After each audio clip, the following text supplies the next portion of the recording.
Is West Virginia back, baby? And is Rich Rod cooking in the transfer portal? He is. Now, that's what we're going to talk about tonight in this live show here on Kuz's Corner. Thank you for joining us here on this wonderful Friday night. I apologize for being late. Had some stuff pop up last second there. But nonetheless, thank you. I am here. I'm fashionably late as always. Now, I tell you, West Virginia is really making some strides. You know what? A couple of days in, a lot of us were concerned about the portal. West Virginia not getting enough guys in, not getting enough, quote unquote, high level guys in. And, we were all, or at least some of us were on social media concerned and even arguing with each other about whether we're being too impatient, all that. Now, all of that is pretty much being thrown out the window because now West Virginia's went out and got some really, really good players in the portal, several guys with Power 4 experience, a four-star guy, according to at least one service. They are now up to number 10 in the country in the transfer portal rankings, according to On3. And we're going to talk about that later in the show as well. Now, 24/7 Sports doesn't have them quite as high. They have them at 35. The way that each one does their rankings completely different. We'll talk a little bit about that later. But what we also want to start off with is break down some of these guys. There are, 1, 2, 3, 4, 5, 6, 7 players we're going to talk about in this show. The last show I covered, I think, 6 guys, if you want to go back and check it out. Just as a heads up, though, I am going to start doing a lot more live shows, as you've probably already noticed. I'm going to start scheduling my live shows out so you'll know when to expect them. Instead of doing, some of this last minute stuff that I did, there will still be pop-up shows and stuff occasionally when emergency stories break or whatever, or game, recaps, those types of things. But I'm going to start doing a lot more scheduled live streams on the same nights of the week when I can, and just go ahead and basically like an episodic deal where you know what time that I'm going to be on, and that way you'll know when to expect me. I might make it easier for you to catch my shows if you choose to do so. But that being said, let's go ahead and dive in to these players, man. As you saw on the thumbnail, I put fixed with a big question mark. Is the O-line fixed? We all know the O-line was the biggest problem on this Mountaineer team last year, especially on the offensive side. I think it was on the entire football team, really. Like Rich Rod said, he couldn't move a guy couldn't get this far. I'm trying to do his facial expression. Couldn't get that much, right? Well, he went out and he fixed it. He just went out and got a bunch of big dudes who don't allow sacks. Dudes with a lot of size, a lot of experience in most cases. And we're going to talk about some of these cats, man. I'm excited about some of these guys.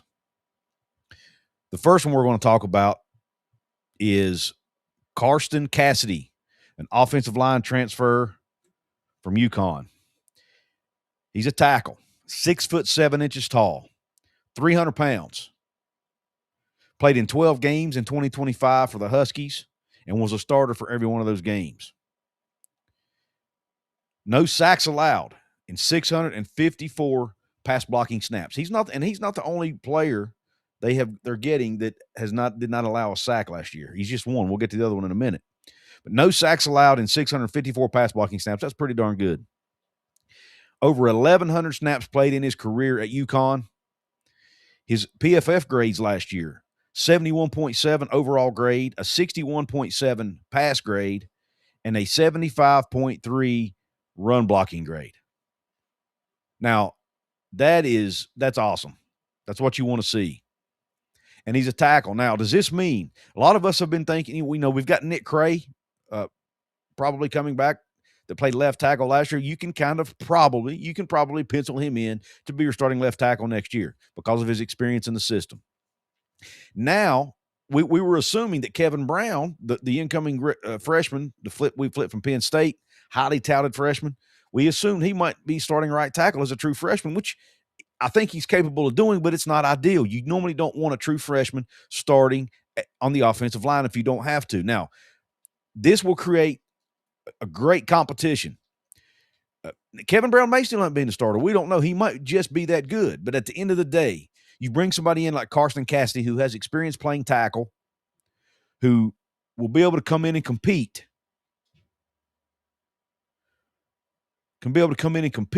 With Kevin Brown for that right tackle spot potentially. And that's what we want to see, right?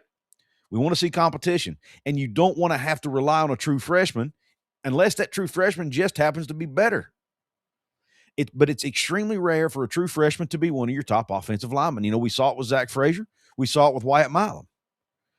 But man, those both, and Wyatt Milam didn't even start the year as a starter, if I recall. It was a couple of games into the season, I believe, before he even cracked the starting lineup. So it is very rare for offensive linemen to start as true freshmen. It's the elite guys who do. Now, again, I think Kevin Brown can be that. And let's not forget, Kevin Brown's coming in at about 270. He needs to put on about 30-ish pounds. I think he can do that with no problem. But anyway, that's where we are. Now, and Kevin Brown may actually be, I read somewhere that he was 270, but now that I think about it, I think I read he was 290. So I don't know. Nonetheless, if he needs to gain weight, he's going to get there in the spring. He'll be able to gain whatever weight he needs to. But I think bringing Carsten Casady in, you've got an experienced tackle, 6'7", a huge guy with long arms who's going to be able to get his hands on those defensive linemen very easily. You always hear about arm length as a big deal for O-linemen. This guy has it at 6'7". At least you would assume he was. If not, he's going to look like Tyrannosaurus Rex. And he weighs 300 pounds, which Coach Rod said he wants his O-lineman to be 300 pounds. This guy will fit that mold. And again, no sacks allowed in 654 pass blocking snaps. We will take it. Good PFF grades. This guy's grades might be higher than everybody else, which we'll talk about the rest in a minute. But I like it. And I'll tell you what else before I get to the next guy. What I like about most of these guys, almost all of them, and I don't think I looked this up for Casady specifically, but most of these O-linemen have experience with a lot of zone blocking schemes. Now, the Kansas State O-lineman, if I recall, that I talked about in my last show, Devin Voss, most of his experience, if I'm not mistaken, was in a more of a gap blocking, but it was like 50-50. I mean, it wasn't a huge difference. So at least he does have experience in the zone blocking. Rich Rod is going to run zone probably 55-60% of the time. So it's good that you get O-linemen that have experience running that. But about every offense now has some zone blocking in it, right? Even if it's not the majority. But anyway, so it's probably not that big of a deal. But anyway, I just thought I'd throw that out there. The next guy we're going to talk about, and I will promise I'll get to chats in a minute, y'all. I want to get through a couple of these guys first, and then we'll hit the chat room. They're talking about the YouTube chat room for those of you who may be listening on podcasts. Sometimes I forget about the podcast, folks. I've been doing YouTube for 4 years. I've only really been getting serious about the podcast side for the last probably year and a half. So sometimes I still forget, but I do put my content out on audio only for those of you who might want to listen to it at some point. And for those of you listening, thank you very much. Wes King, this guy right here, I'm excited about this cat. O-lineman from Wyoming. And I know it doesn't look sexy, UCONN, Wyoming, but man, when you look at this, the size of these guys, the PFF grades, the stats, it blows you away. Wes King played offensive guard, played right guard at Wyoming, 6'5". I think it was right guard. He played one of the guard spots. 6'5", 315 pounds. This is another big dude, man. 36 starts in 3 years at Wyoming. It's every year. So he started as a freshman, right? 910 pass blocking snaps without a sack. I'm going to say that again. Almost right near 1,000 pass blocking snaps and has never given up a sack in his entire career. He's played 1,750 total snaps in his career. And by the way, he chose West Virginia over Texas and Kansas State. Pretty good programs. So for those of you who complain, it's usually the Facebook crowd, but for those of you who complain about West Virginia getting too many G5 players, even the almighty Texas recruits G5 players out of the transfer portal. So let's nip that in the bud right now. All right. PFF grades, 66.1 overall, 74.7 in pass blocking, no surprise, 65.5 in run blocking, which is still above average and much better than most of the guys did last year. Again, the zone blocking scheme thing, 71.7% of his snaps were in the zone blocking scheme, and then only 8 hits and 24 hurries on quarterbacks in his entire 3-year career. That is most O-linemen give up 24 hurries in one season. He's given up 24 in 3 seasons in over 1,700 snaps. That is absolutely remarkable. I don't think that can be I don't think that can be talked about enough. This guy, his guys just don't get by him.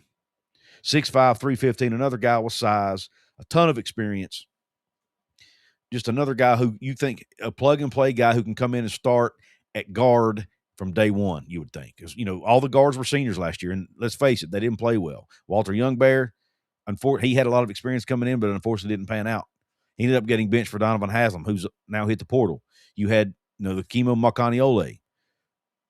Came in, had one of the lowest PFF grades in run blocking in the country. He really struggled. But if you recall, Kimo Makaniole had been playing defensive tackle at LSU for the last couple of years. Almost zero experience, no experience in games, if I recall, playing guard at the P4 level or at the FBS level for that matter. He had been playing defensive line. But they didn't have a ton of choices. Didn't have enough bodies, didn't have enough depth. He was their best option, apparently. And just throughout the season, did not develop in the way they wanted him to. And one of the changes they made, obviously, bringing Rick Trickett in to try to help that as well. But Wes King, guard from Wyoming, should come in and be a plug-and-play starter from day one, in my opinion. Now, let's go ahead and finish it out by talking about the other offensive lineman. And this one is definitely going to be familiar with Rick Trickett because he's coming over from Jacksonville State. And we're talking about Cameron Griffin, a 6'4", 305-pound guard. And I'm putting that in with an asterisk beside it. I'll explain why in a minute. All-conference player in Conference USA. A 14-game starter, so he started their bowl game and started their conference championship game as well. Over 1,200 snaps in his career. His PFF grades last season, 63.9 overall, 76.9 in pass blocking, 60 in the run blocking. Now, 60 is right at average. You'd like to see that higher, but man, 6'4", 305, 76.9 in pass blocking. Rick Trickett knows what he can do. He obviously feels like he can do it at the higher, the P4 level. So he's bringing him with him. Now, I mentioned the asterisk beside him being a guard. He played mostly left guard at Jacksonville State. But by the end of the season, they had moved him to left tackle, and he finished out the season at left tackle and played there pretty well there also. So he's very versatile. He even took a few snaps at center. He can play any position along the offensive line, and that's what you like to see. So if they need to, he can compete for that right tackle spot. Might even compete with Nick Cray for the left tackle spot. Definitely will compete for the left guard spot. I see potentially Cameron Griffin and Wes King being our starting guards for next season. So right now, hear me out. Our offensive line could look like this. Nick Cray at left tackle. Cameron Griffin at left guard. Landon Livingston at center. Carsten Casady at right guard. And either Wes King at right guard, and either Kevin Brown or Carsten Casady at right tackle. That is probably, more than likely. Now, Josh Isosa is still there for now. There are a few other guys on the roster, other offensive linemen who are going to want to compete for a spot. But, man, you bring in these talented players to compete, it's going to push everybody to be better. You now have some depth, and they may not even be done. They might bring in more guys. Who knows? But I really like the pieces they brought in. Rich Rod got tired of not being able to get that much. And it happened multiple times last year, as we all recall. So he's fixing it. Is it fixed? We obviously won't know the answer to that question until we see him play games and see the results. But at least he's doing what he can to try to fix it. And I'm sure a lot of these guys are getting paid. But that's the name of the game in today's landscape. Now, before we get over to some other positions, I want to say thank you to the Rogue Sports Network for allowing me to be a part of their family. I encourage you to go check out the 365 Sports newsletter that comes out every Wednesday at noon. 365sports.video. You get all Big 12 content on every team in the conference, written and video form. Go check it out. I am proud to be a part of that team. Now, and also part of the Rogue Sports Podcast Network. Let's go ahead and get to the chat room. We've got Henry of Scallots in the house, who's a paid VIP member. He says, I've never been this excited so early in the off season, man. It's easy to drink the Kool-Aid, but let's not forget, Henry. And I keep having to remind myself of this, as well as a lot of other Mountaineer fans. And call me a Debbie Downer if you want to, but here's what I got to keep reminding everybody, including myself, of. West Virginia brought in 49 new players on signing day from high school and JUCO. They have now brought in 20 or 21 transfers. That's what, 69 or 70 new players, right? On what's likely to be a 105-man roster. 3/4 of your roster is going to be brand new. Now, their talent level has went up pretty significantly, which is what we're going to talk about later. The talent level is better, at least on paper. And most of the guys they lost didn't contribute a ton last year. Now, Cam Vaughn contributed. Jaheim White would have contributed. We know that. We all know about Nico. We all know about, some of these other. Curtis Jones was a loss, but even Curtis Jones didn't, he didn't grade out super well. If we're being honest with ourselves, some of these guys only contributed and played well because there was just not much depth on the roster. But now you still wanted guys like Curtis Jones back. He would have been a nice piece to have on defense and likely would have been a starter. The most recent loss was Chris Filippo, the talented young safety who was a freshman last year, who got some snaps. Rumor on the street is that he's being, likely going to go to Penn State. But, he didn't play a ton either. The Ben Bogle at linebacker, he's leaving, but they brought in several good linebackers out of the portal. Ben Bogle wasn't an All-American player, but he was a solid player who could have given you depth, who could have given you experience and chemistry and camaraderie and all that on the defensive side of the ball, leadership. All of that matters. Now, Ben Cutter, hopefully, is going to come back. He's a guy who can provide that too. So hopefully he stays around. But let's face it, it's going to be another brand new roster. So I keep telling people, we've got to keep our expectations in check. When you have 70-plus new players, the likelihood of you competing for a conference championship are extremely low, even if a lot of the players are talented. And also, a lot of these guys, especially the ones I talked about on the last show, or at least a couple shows ago, where most of them had multiple years of eligibility. Now, these guys, which I haven't even really touched on, Cameron Griffin, I think he has 1 or 2 years left. I'm not 100% sure on that one. Wes King, I think, has only 1 year left. And Carsten Casady, I think, has 2. So these are guys who are going to be there for 1 to 2 years. So he is bringing in some older guys for that offensive line. He already has some younger guys in the fold. Now he's bringing in a few older guys to go along with it, which, it's a good mix, good balance of age and experience levels.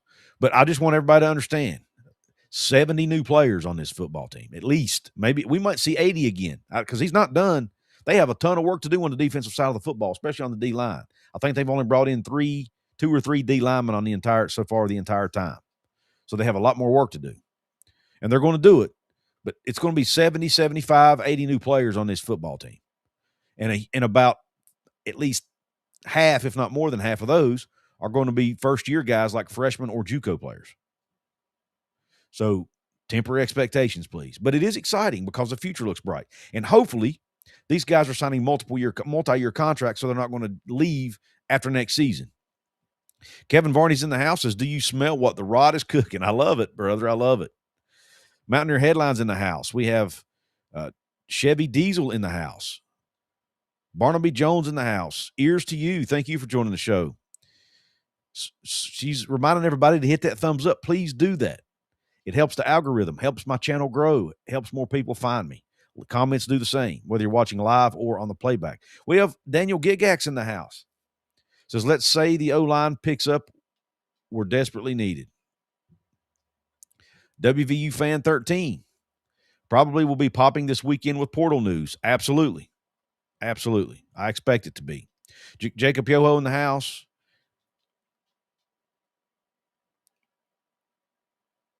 Max Saints in the house. Briar, West Virginia in the house. And Mike Oxlong, see him in here as well. We got TJinx048 says, excited for our portal class so far.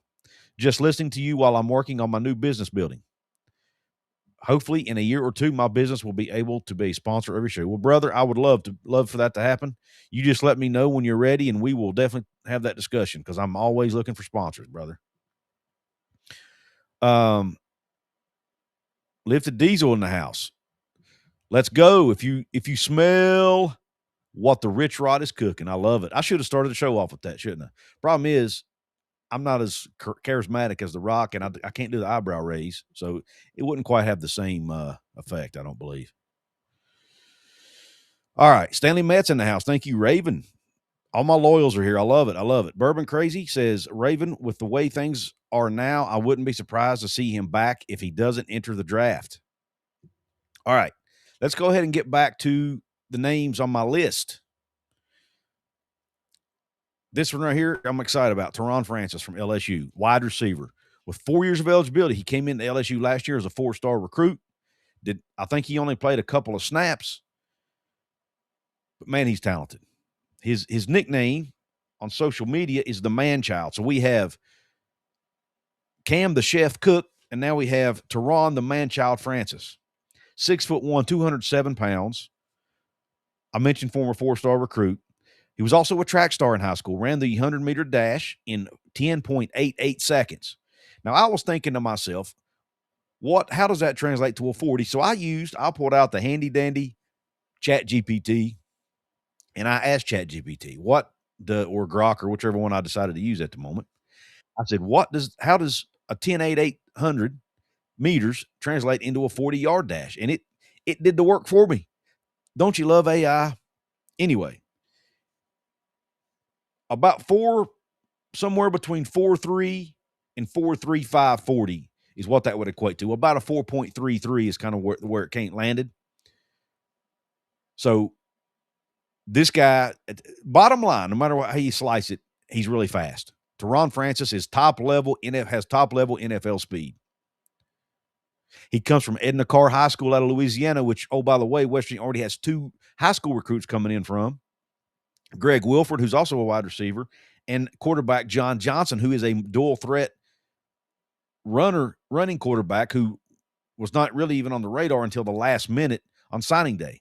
And I'm very excited about him. He has Pat White-esque ability. I said esque because I want to make sure I'm not comparing him to Pat White. I don't think that's fair, especially as a true freshman. But he has that elite running ability for a quarterback. Speaking of that a minute, you guys probably saw my guest, or most of you did, that I had on here from the Locked On Sooners show and Unfair Sports. His name's Jay. Great guy. Covers the Oklahoma Sooners. And he compared our incoming quarterback, Michael Hawkins Jr., to Pat White. Said it could be Pat White 2.0. A lot of people disagreed with that. Said, no, there's no way. Well, guess what? And I mentioned he's the second Oklahoma person that told me that. Well, today, Chris Anderson was interviewing one of the national recruiting guys from 24/7 Sports. He said the exact same thing. Michael Hawkins Jr. reminds him of Pat White.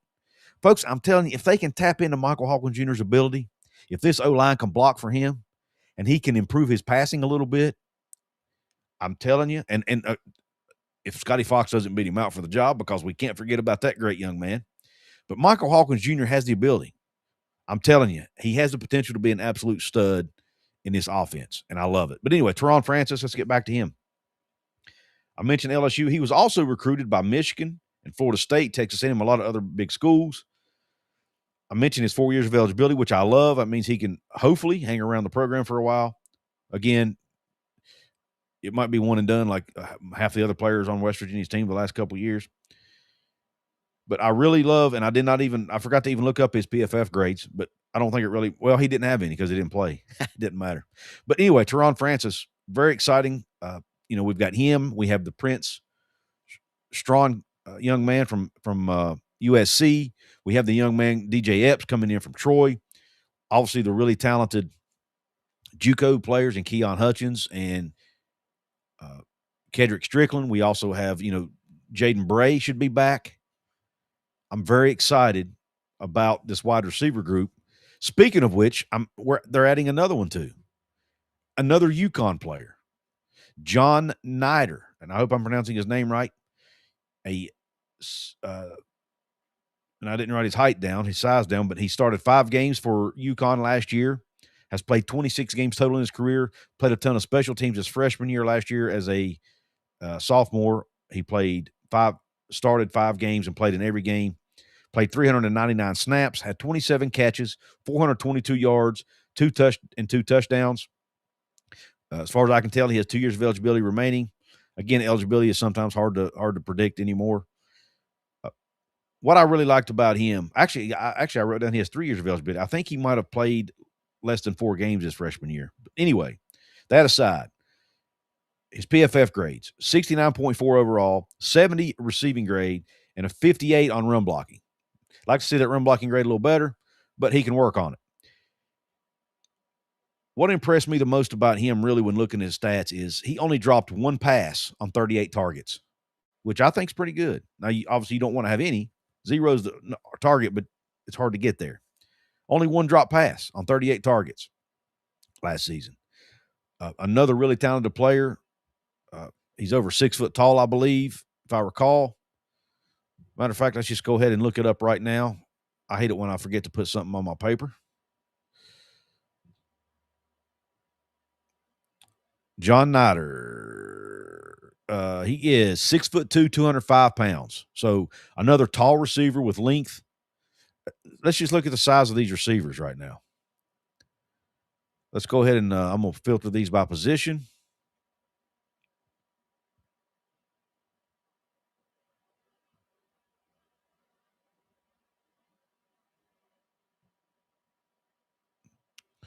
Let's see. Offensive line, defensive line. We're getting there. Linebacker, DB, special team. No, I didn't see wide receiver. Why is wide receiver not on here?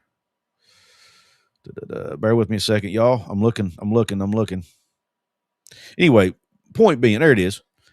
TaRon Francis, 6'1". Prince Strawn, 6'5". DJ Epps, 6'1".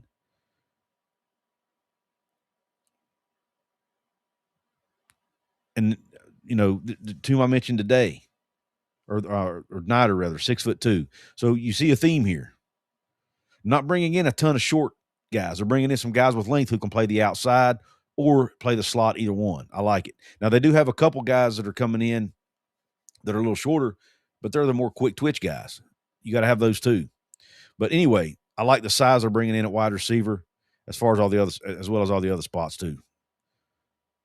Bringing in guys who are big and fast. That's what West Virginia, or that's what Rich Rod has been talking about since he got there. We need big guys and we need speed. All right.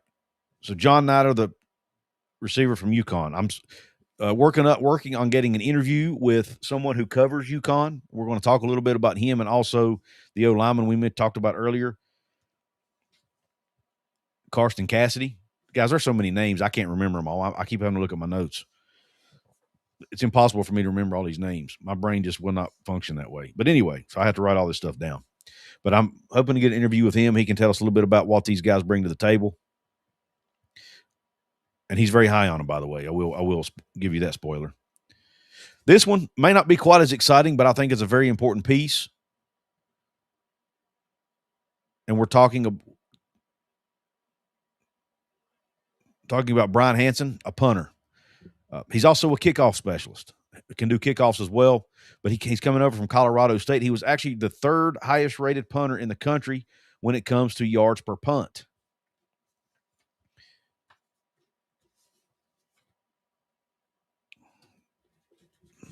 Man, I've lost my notes here, y'all. Bear with me a second. Here he is, Bryan Hansen, Colorado State punter, 6'3", even the punter's big, 6'3", 205. Had punting, but did both punting and kickoff duties at Colorado State. I mentioned 3rd in the nation in yards per punt at 47.9 average, y'all. 47.9 yards per punt on 57 punts. Pinned 13. He pinned opponents inside the 20 13 times, which is really good. Also boomed 23 punts over 50 yards. He punted the ball 57 times, and darn near half of them were over 50 yards. That's impressive. Also had 106 kickoffs with 55 touchbacks, 6,667 total kickoff yards. So this is a guy who can come in and boom the football. He can kick it into the end zone on kickoffs, which was something they struggled with a year ago at times, and they can punt the ball deep, pin teams. Now, they did bring the Australian punter over on signing day, so it looks like they're going to have some competition for the punting duties. But you got to love it, right? Rich Rod, who likes to go for it on 4th down, but, man, he's all in on punting. You got to like it because hey, punting is important. It gets laughed at sometimes. People don't pay enough attention to it, but it can change the game for you.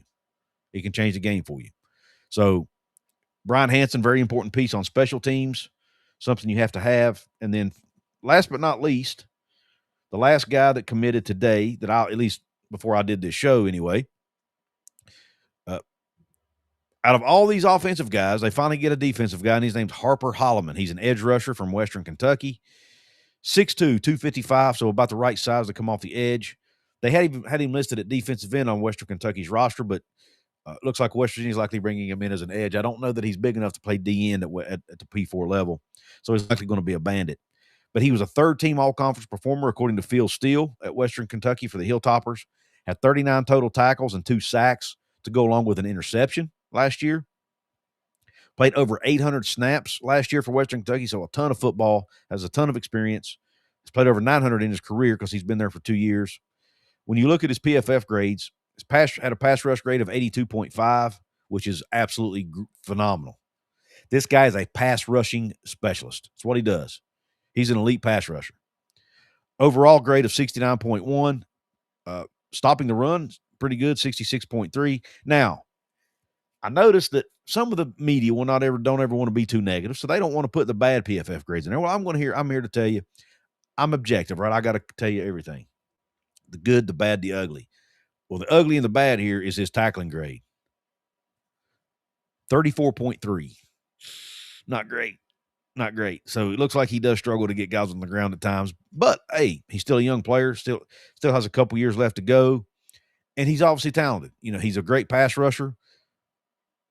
I mentioned he only had 2 sacks, but he had over 40 QB hurries or QB pressures last year at Western Kentucky. So that's really good. So he can get after the quarterback. Even if he doesn't get him down, he's disrupting the play and getting in the backfield and getting pressure on the quarterback, causing chaos, which, as we all know, can help force turnovers, force incompletions, all of that. So he is great at pass rushing. Can he improve his tackling? I think he can. It's called practice. He'll get better. So I don't want to harp too long on that, but it is something he's got to improve on. Now, ironically, something that I saw that I thought was unusual. When he was coming out of high school, Westlake High School, he was actually recruited by some big-time schools. Missouri out of the SEC and Georgia Tech out of the ACC both offered him out of high school, but yet he chose Western Kentucky. Now, I don't know the reason why, but it seemed to work out for him because now he's getting a chance. He's still getting that chance to move up to the P4 level and play for the Mountaineers. So they're now getting some players on the defense. Look, I expect they'll go out and get some D linemen. I expect they're going to bring in a tight end or two because they need to fill that room as well. So we're likely going to be looking at 25, 30 transfers by the end of the day, if not more, to go along with the 49 new.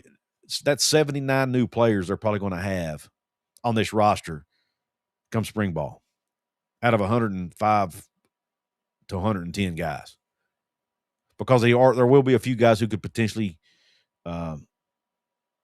the new rule that they put, I don't remember what it's called, but guys who were affected by the new house settlement rules where they had to reduce the roster sizes down. Some of those guys that had already signed, they're not going to be counted against them. So some of those guys will be able to stay, but there's going to be somewhere between 105 and probably 115 players, somewhere in that neighborhood. About 79 or 80 of them are going to be brand new guys again. But here's the plus side is they're going to be more talented, I think. I think they're getting a lot better players. They've had a lot more time to evaluate guys this year because, last year Rich Rod didn't even get hired until December, didn't have his staff assembled for another month or so. So they weren't able to fully evaluate guys. They just had to get bodies. This year they're able to focus not only on quantity but also on quality, and I think that's going to make a difference. So even though I don't think they'll be competing for a Big 12 championship necessarily, I do think they're going to be a better football team simply because they're going to have a better Jimmys and Joes on the field, and most of those guys are going to be there for spring ball, which is also very crucial. Last year, a lot of them didn't show up until fall camp. So they're getting there earlier. They're more talented, and I think they'll be better coached, especially, or at least at some positions. I think the addition of Rick Trickett's going to help, especially on that O-line. I think the O-line is going to be much, much improved from talent and from coaching. So we got that. Now, let's go ahead and talk a little bit. Let's get to the chat room first. Did I see a super chat come in? I did. I apologize for being late getting to it. Swabby G, thank you, brother. $10 super chat. He says, I think there's a distinct difference in last year's class and this year's. Rich Rod had a full evaluation period for the players in this National Signing Day and portal class. Trickett returning is huge, plus $5 million holdover. Yes, and I forgot to mention that. Thank you for mentioning that. They had $5 million roundabout thereabouts that they didn't pay last year's team, that they were able to hold over and pay to this year's guys. The money has to be spent between July 1 of 25 and July 1 of 26, so they can use it on this year's signing class and transfer portal class if needed. So if they need to go out and offer a guy an extra $1 million, I got that in the bank over here. Let me go get it. Here's your extra $1 million. You come to West Virginia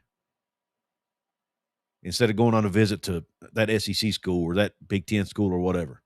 And I think they've done that a few times. So, and I'm just using $1 million as an easy round number. I don't know the numbers, but that's just an example, but you get my point. So thank you, Swabby G, for the super chat and for reminding me about the money piece, which is important. They're in a better financial position this year than they were a year ago. We can't forget that. Lifted Diesel says, and Sir Paul Cheeks, another really good talented running back. Now, he is coming off an injury, so, he may not be ready as early as the other guys, but, man, his talent in that room is going to be awesome, and, just provides them more depth. By the time the season rolls around, he should be ready to go. So we may not have the best team, but we might have the best names. I like it. Sir Paul Cheeks. Oh, man. Hey, we all remember the Dingleberry, right? The Dingleberry, Johnny Dingle, Scooter Berry beside each other. What if we get the Vast Cheeks this year? You got Devin Vast, the O-lineman, and and Sir Paul Cheeks. That will be awesome. Ears to You says, yes, Coos, they need to jail. I'm really hoping Rick Trickett will help get the culture and development moving forward. Amen. Oh, absolutely. Kevin Varney says, best recruiting class ever. Shannon Miller, my point is we will never have 35 four-star players, but you find enough dudes to fit your system, then you can compete. And that's what Rich Rod's trying to do. He's getting guys who have experience in a lot of positions, guys who play with a hard edge, play with a chip on their shoulder. I mean, you can go watch the highlights of some of these guys, and it don't take you but a few seconds to see somehow, especially some of these guys on the defensive side of the ball, how hard they hit, how hard they play. I mean, running back Cam Cook he runs angry. He's not a huge guy, but he can flat out run over people, break tackles. Michael Hawkins plays with a high energy at quarterback. I mean, just all of these guys play with a hard edge, with a mean streak, which you have to have in football, especially these O-linemen and these defensive guys. Chaz Clark says, Coos, say we do win 8 games next year, which I don't think we will. I'm sure even with much success, you will have to get 30-ish guys every year. Yeah, I think so. At West Virginia, they're probably going to be in a situation where they have to get about 30 guys year in, year out, regardless, just because of attrition, graduations, those types of things. Lifted Diesel says, Shannon Miller, if I remember right a little bit ago, Indiana only has 8 4- or 5-star players, drastically different than the teams they're playing in the college football playoff. Exactly. They did a fantastic job of evaluating guys, paying the right guys at the right positions, and Kurt Signetti just worked his magic, man, and coached them up. But what that's leading to, they're winning now. Indiana's now able to go out and get more talent. But they're winning, and the money they've been able to bring in because of the winning is helping them get even better talent. So now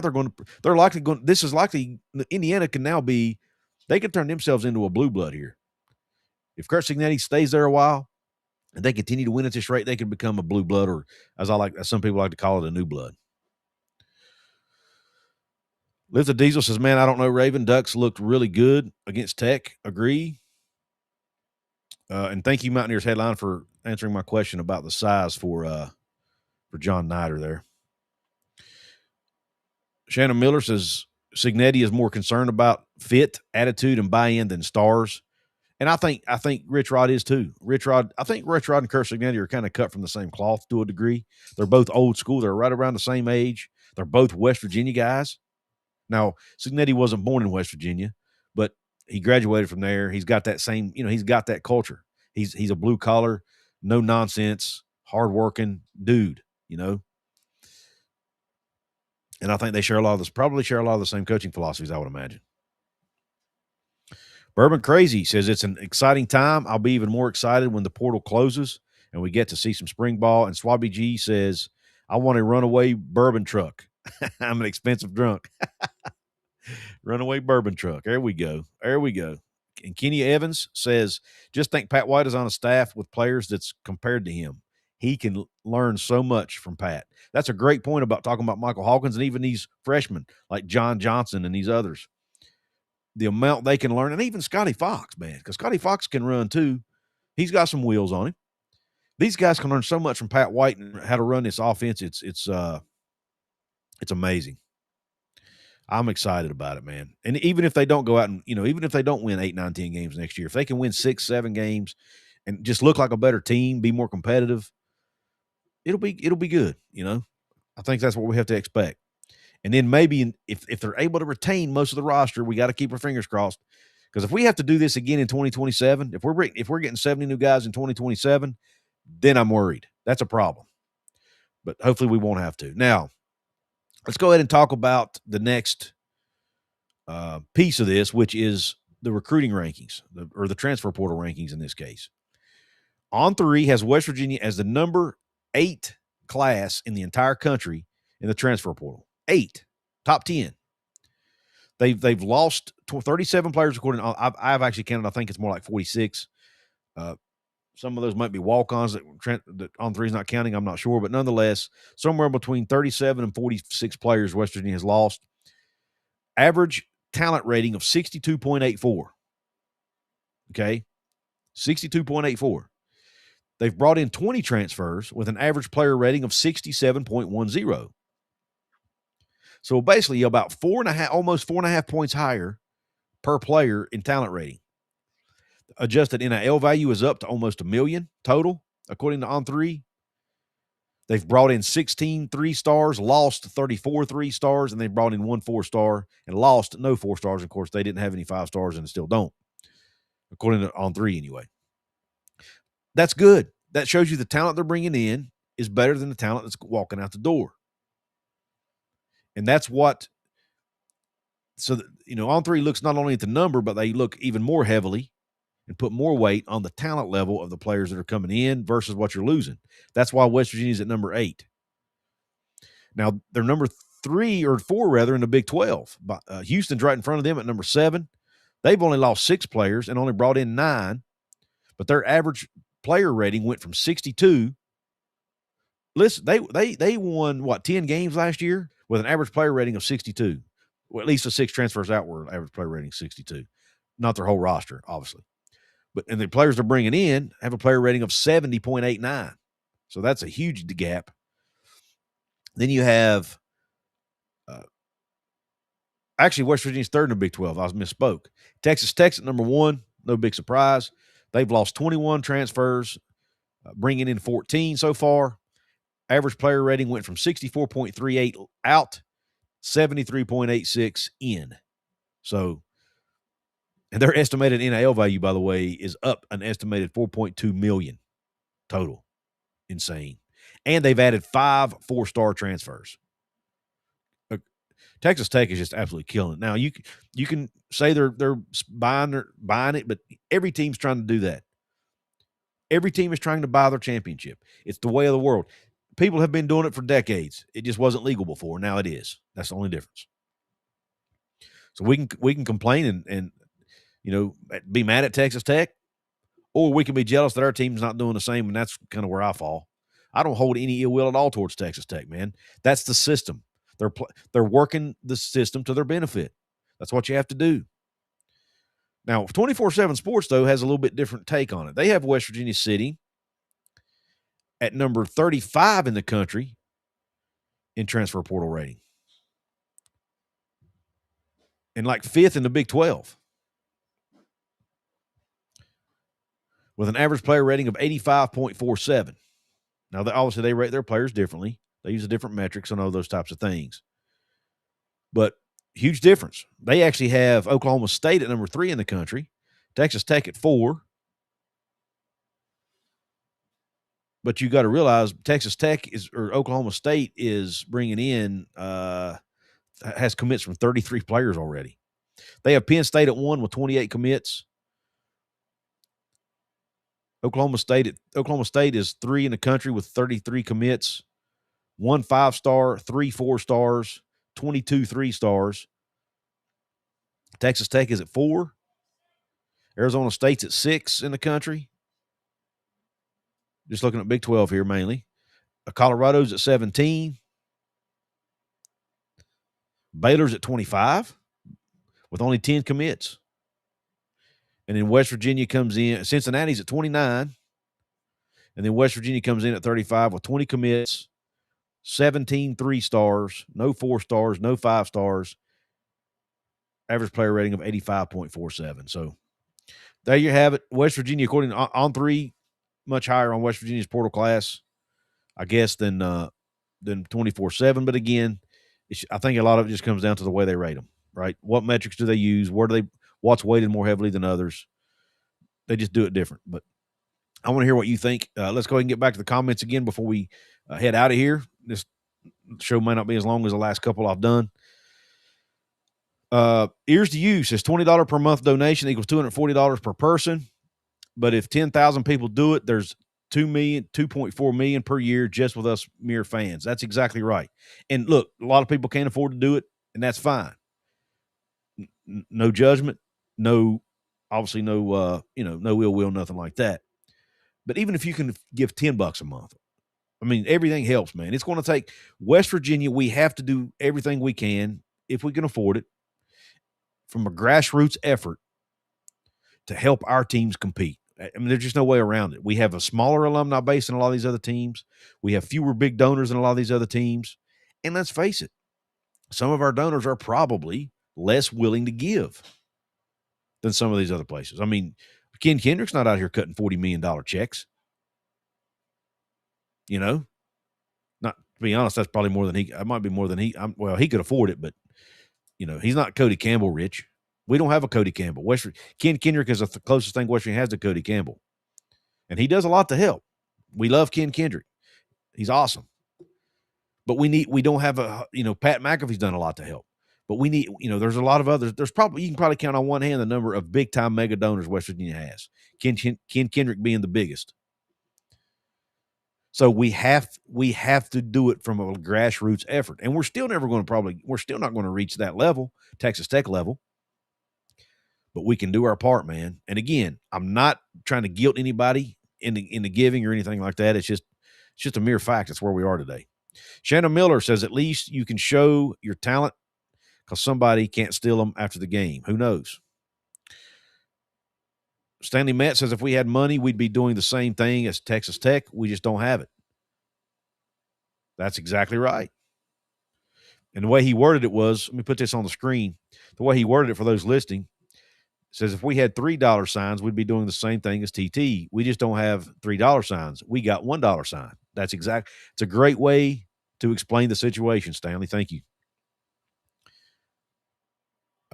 What question did Live to Diesel ask here? He says, so do we think, since there's only one transfer portal this year, we'll actually have a spring game?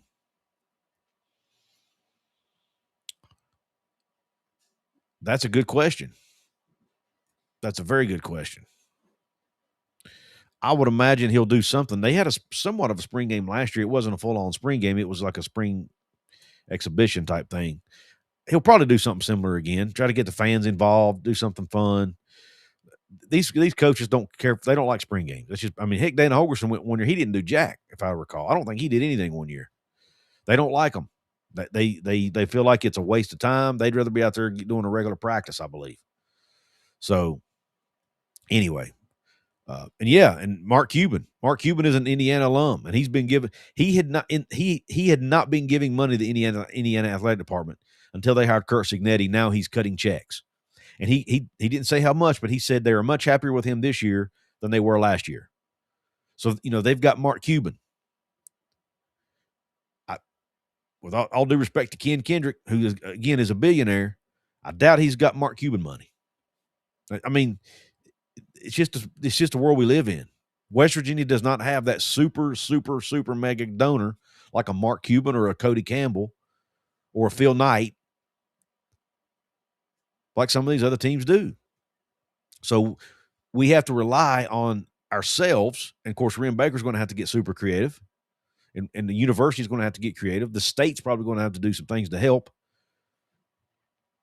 All of these, it takes everybody. And at the end of the day, what it's really going to come down to is Rich Rod and the staff have to be excellent at evaluating talent and developing talent. They have to do that well. If they don't, West Virginia will never win. It's just as simple. West Virginia, I mean, it's always been like that. West Virginia's never had the most talented team, ever. I mean, yes, they would hit lightning in a bottle with guys like Pat White and Major Harris and Tavon Austin and Gino and these guys. But those were rare. Most of their winning has to be done with guys they bring in who might be under-recruited, might be under the radar, but West Virginia turns them in to NFL players. That can't change at West Virginia because they don't have the money to do it any other way. That's why these bringing in 70 guys a year is not going to work. Plus, not even counting the chemistry thing, which is a huge piece of it too. So anyway, that's where we are. That's where we are.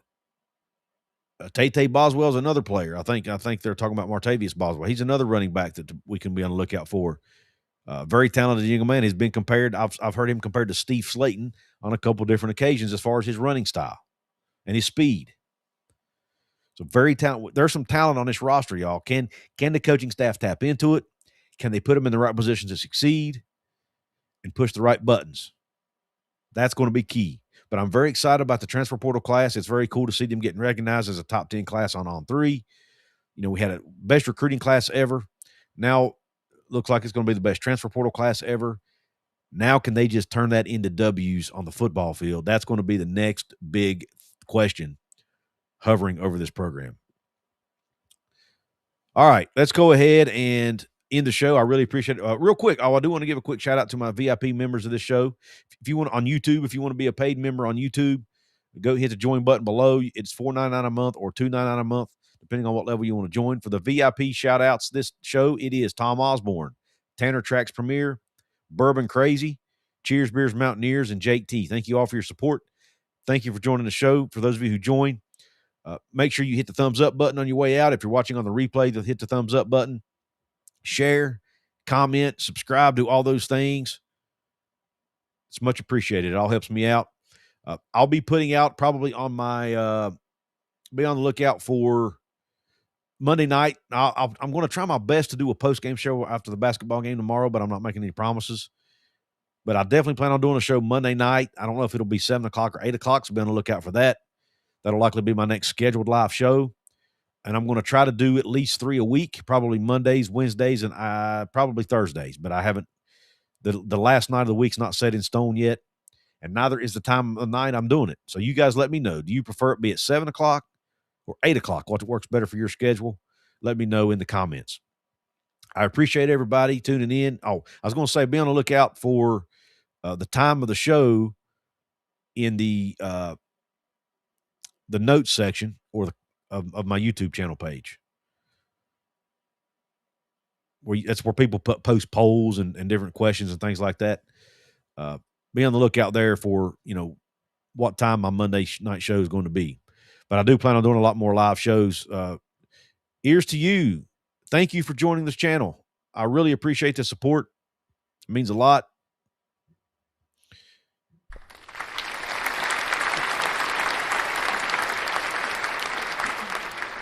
Do this without all of your support. And again, for those of you who can't donate financially, it's perfectly fine. The thumbs up button helps. Helps awesome. Helps in a big way. Just like comments and everything else. YouTube loves interactions on videos, so interaction matters. Thank you all. Ears to you. Thanks again for joining and becoming a VIP member. I hope you enjoy the perks that go along with it. Thank you all. Hope the rest of your night is great. If you're listening or watching during the daytime, hope the rest of your day is great. God bless you all, and Q Country Roads.